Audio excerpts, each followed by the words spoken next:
महाराष्ट्र में सरकार बनाने के लिए आज का दिन अहम। शिवसेना अरकान असेंबली की मीटिंग आज। वहीं बीजेपी ने गवर्नर से मुलाकात के लिए मांगा वक्त।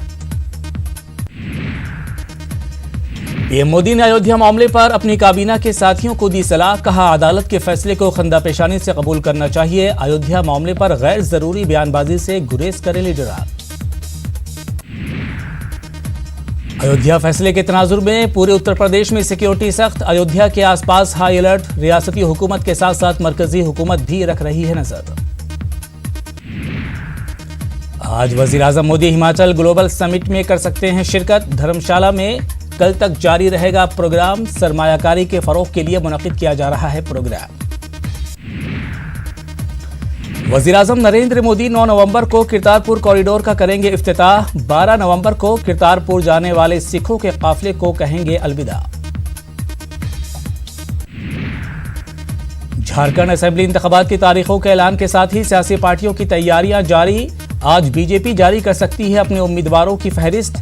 30 नवंबर को होगी वोटिंग। 6 नवंबर से पर्चा नामजदगी का अमल हो जाएगा शुरू। जेडीयू की अहम मीटिंग आज। झारखंड इंतखाबात के हवाले से सीटों पर होगी बातचीत। रांची की जेडीयू ऑफिस में होगी मीटिंग। कांग्रेस लीडर नवजोत सिंह सिद्धू को मिला पाकिस्तान का वीजा। जराये के हवाले से खबर, पाकिस्तानी हाई कमीशन ने की तस्दीक, लेकिन मरकजी हुकूमत ने अभी हरी झंडी नहीं दिखाई। बुध को सिद्धू को दिया गया था पाकिस्तान का वीजा। दिल्ली के रामलीला मैदान पर कांग्रेस की रैली। कांग्रेस ने 1 दिसंबर को रैली के इनेकाद का फैसला किया। माशी सुस्त रवि और ज़री शोबे के बहरान के मामले पर होगी रैली। दीगर पार्टियां भी करेंगी शिरकत। मोदी काबीना का बड़ा फैसला। रियल एस्टेट को 25,000 करोड़ देगी मरकजी सरकार। हाउसिंग समेत 1600 के हुए प्रोजेक्ट्स को होगा फायदा। जराये के हवाले से खबर, महकमा रेल की एक टीम जम्मू कश्मीर का करेगी दौरा। वहां की सूरत हाल का लेगी जायजा। जम्मू कश्मीर में जल्द रेल खिदमात बहाल करने पर महकमा रेल का गौर। दिल्ली में ऑड इवेंट का चौथा दिन। फिजाई आलूदगी में वाक़ हो रही है कमी। 11 और 12 नवंबर को मिल सकती है ऑड इवेंट से छूट। फिजाई आलूदगी से निपटने के लिए बिहार सरकार तैयार। पटना में सड़कों पर की जा रही है पानी की बौछार। कैंसर के इलाज के लिए बिहार सरकार से मिलेगी मदद। ऑपरेशन के लिए 1,20,000 तक की रकम देगी सरकार। फिजाई आलूदगी के मामले पर सुप्रीम कोर्ट में हुई समाअत। खेतों में कचरा जलाने के अमल को रोकने की जरूरत। कोर्ट ने कहा, फौरी कार्रवाई की जरूरत।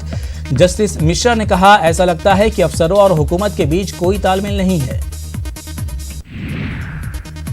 फिजाई आलूदगी से निपटने के लिए उत्तर प्रदेश इंतजामिया भी सख्त। लखनऊ में होटल, रेस्टोरेंट और ढाबों में कोयला जलाने पर रोक। बीएसएफ और सीआईएसएफ की भर्ती मुहिम। बीएसएफ बांडीपुरा में भर्ती मुहिम। आज से 14 नवंबर तक चलाई जाएगी भर्ती मुहिम।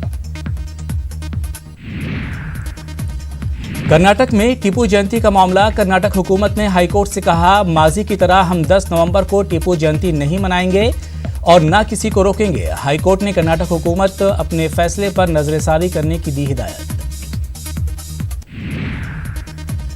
जयपुर इंतजामिया के ऑपरेशन शराब। 100 से ज्यादा जगहों पर हुई छापेमारी। कहीं खिड़की तो कहीं शटर गिराकर लोग कर रहे हैं शराब की खरीदो फरोख्त। सब्जियों की महंगाई से आम आदमी परेशान। 80 से 100 रुपए किलो हुआ प्याज। बिजली बकाया की अदायगी के लिए योगी सरकार की नई स्कीम। किस्तों में की जा सकती है बिल की अदायगी। 11 नवंबर से 31 दिसंबर तक। 31 दिसंबर के दरमियान कर सकते हैं अदा। आज से मगरबी बंगाल में गुटखा की खरीदो फरोख्त बंद। मगरबी बंगाल हुकूमत ने तंबाकू से बनी अशिया जैसे गुटखा और पान मसाले पर 1 साल की आयद की है पाबंदी।